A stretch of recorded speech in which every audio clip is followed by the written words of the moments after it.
Nous sommes mercredi après-midi. Élise est partie faire les courses et Marcel est resté seul à la maison avec Lucien, son petit frère. Sauf que, oh, mon Dieu, catastrophe! Lucien est tombé! Il a fait du vélo sans casque. Oh là là là là là là! Lucien ne parle plus, il ne bouge plus. Vite, Marcel va devoir appeler les secours. Si vous ne savez pas, quel numéro appeler? Le 17, c'est la police, donc c'est pour tous les problèmes de sécurité, de bagarre, de violence. Le 18, c'est les sapeurs-pompiers. On les appelle pour les incendies, les accidents de la route. Le 15, c'est pour tous les problèmes d'urgence médicale. Samu Centre 15, bonjour. Allô, bonjour, je m'appelle Marcel. Bonjour Marcel. Qu'est-ce que je peux faire pour toi? C'est mon petit frère Lucien, il est tombé de vélo. Il parle plus et il bouge plus. J'ai très peur et je suis tout seul. D'accord Marcel, ne t'inquiète pas. Dis-moi Marcel, où est-ce que tu habites? J'habite au DRE. D'accord, et c'est où le DRE? Allée Georges Bizet à Châteauroux. Et j'habite au premier étage. D'accord, Marcel. Bon, ne t'inquiète pas, je vais envoyer une ambulance. Alors dis-moi, tu es tout seul? Qu'est-ce qui s'est passé avec ton petit frère? Eh bien, Élise, elle est partie faire les courses et Lucien, il n'a pas écouté. Il est sorti dehors, il a fait du vélo sans casque et il est tombé. D'accord, Lucien. Bon, tu vas retourner auprès de Lucien, d'accord? L'ambulance va arriver et on va s'occuper de ton petit frère, d'accord? D'accord. Dis-moi, Marcel, il a quel âge, Lucien? Lucien, il a 3 ans et moi, je vais avoir 6 ans. D'accord, très bien. Bon, j'envoie une ambulance, d'accord? Ne t'inquiète pas, Marcel. D'accord. Est-ce que je peux raccrocher? Oui, Marcel, tu peux raccrocher. On envoie les secours.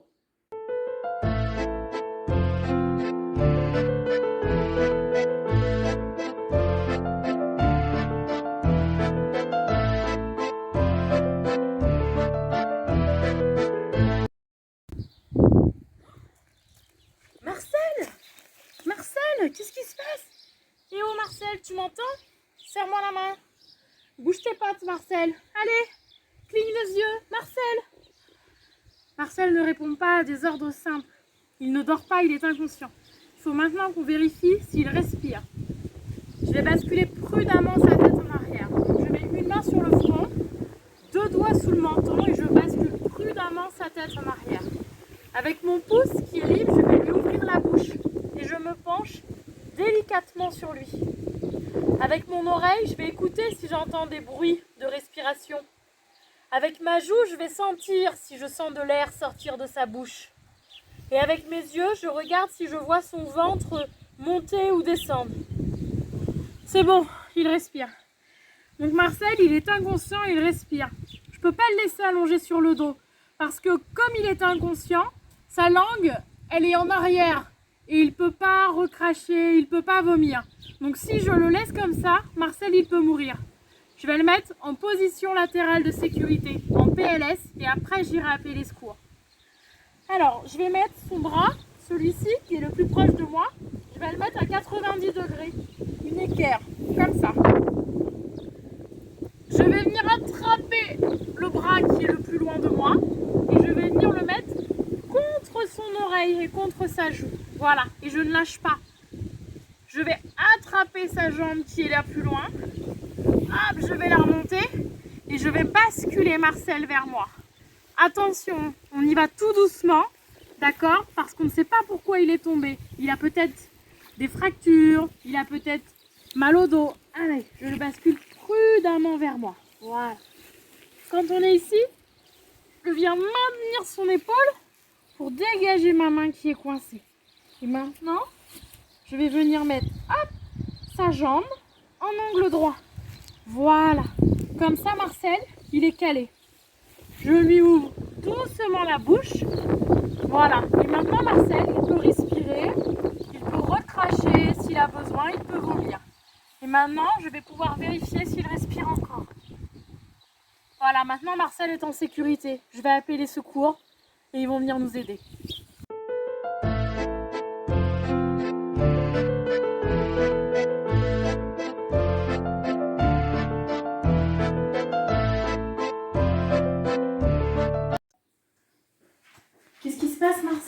entendu crier. Oh, mais qu'est-ce que tu as fait? Quoi? Tu t'es brûlé en faisant des crêpes? Alors attends, déjà j'enlève la crêpe chaude.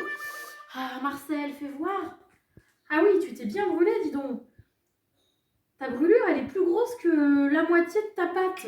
Bon, allez viens Marcel. Il faut tout de suite qu'on mette de l'eau sur ta brûlure. D'accord? Comme ça va te soulager. Alors, bouge pas Marcel. Hop, regarde. On va mettre de l'eau, pas trop froide, mais pas chaude non plus, bien sûr.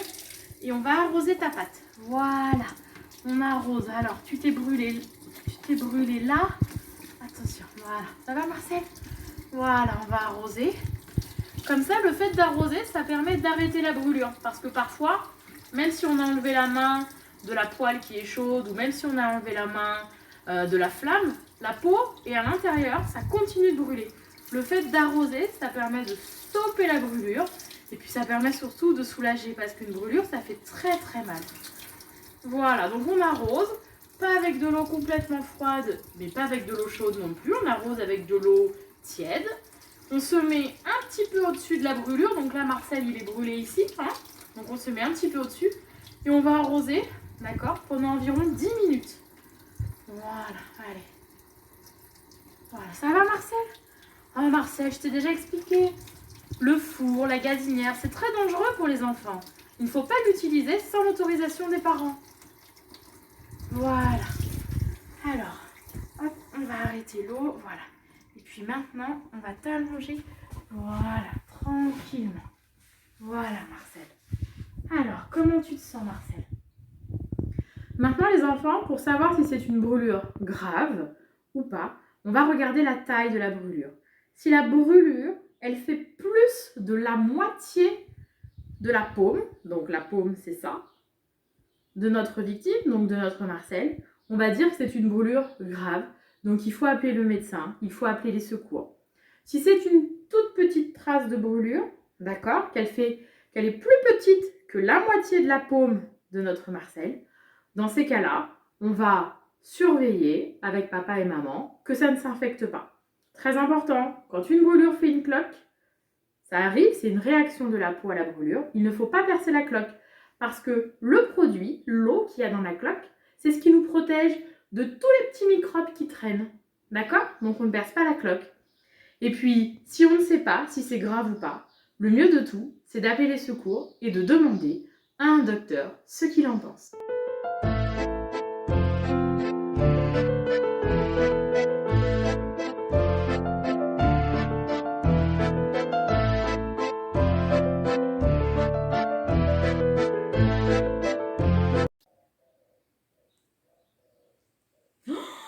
Marcel, mais tu t'es coupé, mais c'est du sang, mais qu'est-ce que tu as fait? Alors, vite, il faut que j'arrête ce saignement. Alors, voilà, j'appuie très très fort où ça saigne pour arrêter le saignement. Et viens Marcel, que je t'allonge par terre. Voilà. Marcel, je t'ai déjà expliqué plein de fois. Tu peux pas utiliser d'épluche-pomme ou de couteau tout seul, ça coupe. Bon, là, je me suis protégée parce que bon, vous savez, dans le sang, il y a plein de microbes, il y a plein de virus. Donc moi, j'ai utilisé un sac plastique de congélateur. J'ai trouvé ce qu'il y avait sur la table. Ça peut être aussi, bien sûr, des gants à usage unique. Ça peut être aussi une pochette de classeur. Vous savez, les enfants, les pochettes transparentes. Voilà, enfin, quelque chose pour mettre entre le sang et votre main. Après, si c'est votre papa, votre maman, votre petit frère, votre petite sœur, voilà, c'est la famille. On sait s'ils ont des maladies ou pas. Donc, voilà, c'est différent. Mais bon, moi, Marcel, je ne sais pas. Donc, j'ai préféré me protéger. Maintenant, les enfants, il faut appeler les secours. Parce que là, Marcel, il saigne beaucoup. C'est-à-dire que ce n'est pas juste une petite coupure qui va s'arrêter en mettant un pansement. Non, c'est un saignement abondant qui ne s'arrête pas tout seul. Donc, on appelle ça une hémorragie. Il faut donc absolument appeler les secours. Donc là, s'il y a du monde avec nous, on appelle au secours pour que pendant que nous, on serre très très fort la blessure qui saigne, quelqu'un aille appeler les pompiers ou le 15. Et puis, nous, on va rester réconforter Marcel. D'accord? À l'aide! À l'aide! Lucien? Eh oh! Il n'y a personne, on est tout seul avec Marcel. J'ai pas mon téléphone dans la poche. Bon. Je vais faire un pansement compressif. C'est-à-dire, je vais faire un gros pansement, d'accord, autour de la patte de Marcel. pour que je puisse aller appeler les secours. Alors, je vais prendre quelque chose qui fasse un peu comme un tampon. Alors, il me faut un bout de tissu. Bon, je vais prendre le bavoir de Marcel. Voilà. Je vais faire un pansement qui recouvre au moins la taille de la blessure. Et je vais le mettre sur l'endroit qui saigne. Voilà, comme ça. Maintenant, si je lâche mon autre main, ça va continuer de saigner. Donc, je vais l'entourer avec un autre tissu. Là, par exemple, je prends mon éponge, mon foulard, mais ça peut être aussi une cravate, un collant. Il faut que je puisse faire tout le tour du pansement que je viens d'installer. Voilà. Attention, hein. Il ne faut pas que ça soit une ficelle ou quelque chose qui puisse couper. Voilà. Et je vais venir faire un nœud. Alors, comment je sais si c'est efficace ou pas, les enfants? Eh bien, c'est simple. Si ça ne recommence pas de saigner, c'est que le tampon relais, le pansement compressif, on appelle ça, que j'ai fait, c'est efficace. Si jamais c'est pas efficace, je vais le savoir très vite parce que ça va recommencer de saigner. Donc là, maintenant, ça ne saigne plus. Je vais pouvoir aller appeler les secours. Tu t'inquiètes pas, Marcel, je vais appeler les secours et je reviens auprès de toi.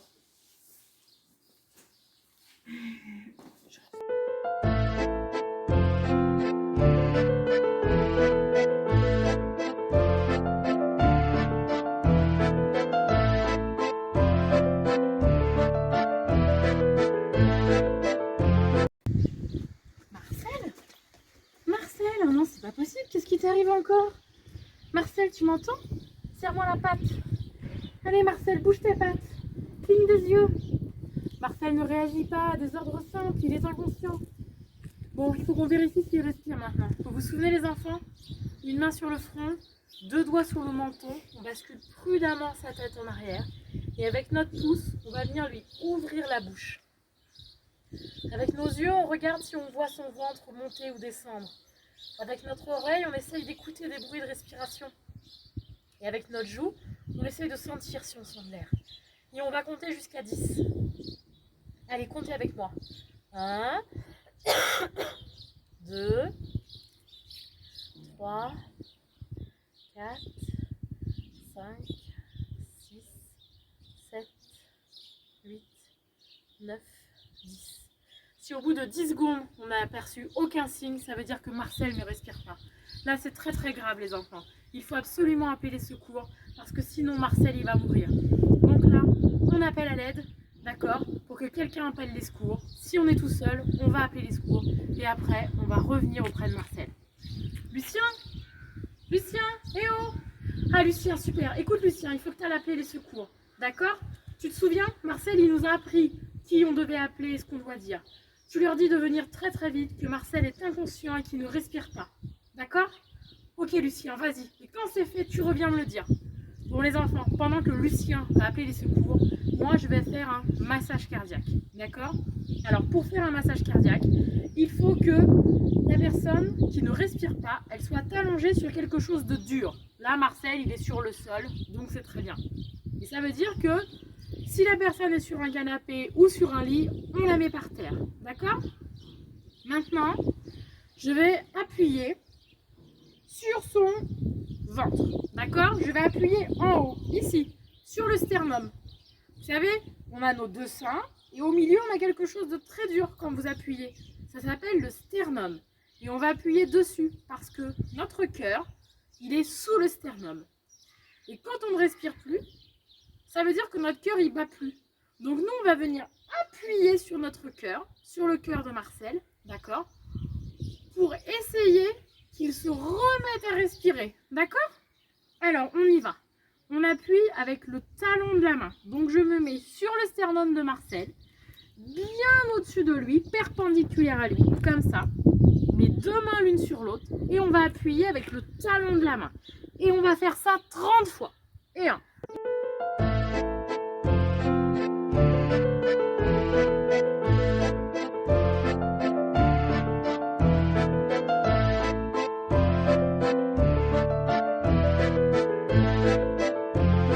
Et 3, et 4, et 5, et 6, et 7, et 8, et 9, et 10, et 11, et 12, et 13,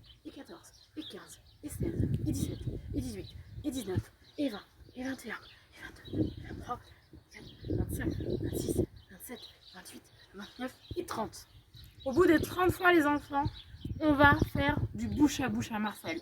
Parce que comme il ne respire plus, il n'a plus d'air qui va dans son corps. Pour faire le bouche à bouche, je bascule prudemment la tête de Marcel en arrière, je lui bouche le nez et avec ma bouche, je vais venir englober sa bouche et je vais souffler 2 fois. Comment je sais que ça marche? Eh bien c'est simple, je vais voir son ventre se soulever une fois, puis je souffle une deuxième fois et je vois de nouveau son...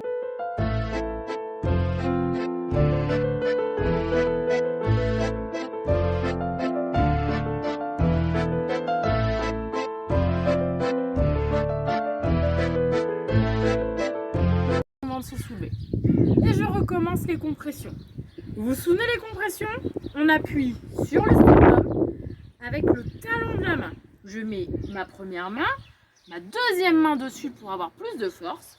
Je me mets bien droit au-dessus de Marcel et je vais appuyer 30 fois. J'appuie, je relâche. J'appuie, je relâche. J'appuie, je relâche. Et à chaque fois, je fais attention que le talon de ma main se décolle de son ventre, d'accord? Pour bien que le cœur il puisse se déployer. J'appuie sur le cœur, je relâche. J'appuie sur le cœur, je relâche. Et je fais ça 30 fois. Au bout des 30 fois, je recommence le bouche à bouche. Je mets une main sur le front, 2 doigts sur le menton, je bascule prudemment la tête de Marcel, je lui bouche le nez, et je vais lui envoyer de l'air dans la bouche. Pourquoi je lui bouche le nez? Eh bien c'est pour pas que l'air que j'envoie dans la bouche, elle ressorte par le nez. Allez. Je regarde, son ventre se soulève. Je regarde, son ventre s'est bien soulevé. Impeccable.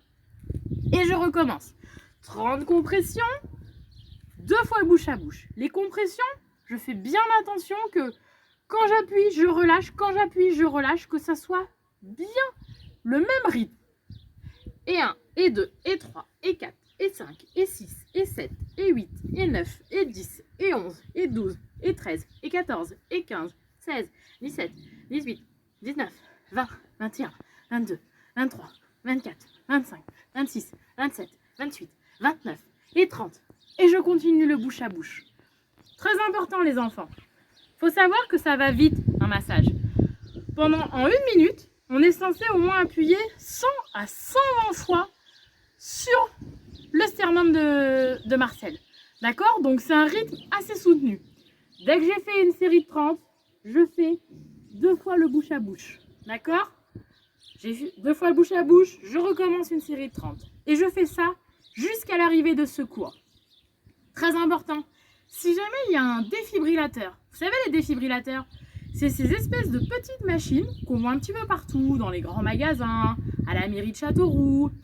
Il y en a plein, d'accord, dans les lieux publics, les lieux connus.